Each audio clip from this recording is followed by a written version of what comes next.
All right, what is KTLO? Well, KTLO stands for Keep the Lights On.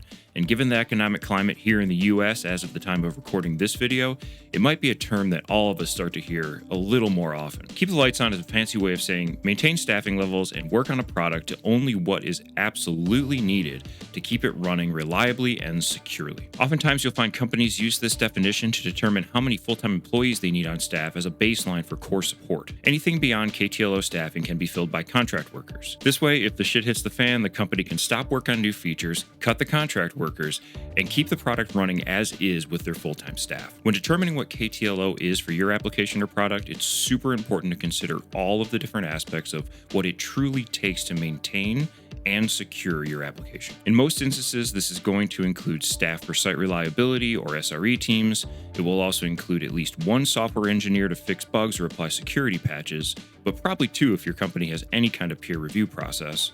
It'll also require some level of customer support, and it will certainly require someone to oversee the application through the time of low staffing to ensure when staffing ramps back up, you don't lose the internal knowledge of the application. And while this all kind of seems a little doom and gloom, I honestly believe that every company should evaluate their application and document what KTLO level staffing looks like. Nobody wants to see this happen, but being prepared for it is a no-brainer. That's all I have today on KTLO. Until next time, happy coding.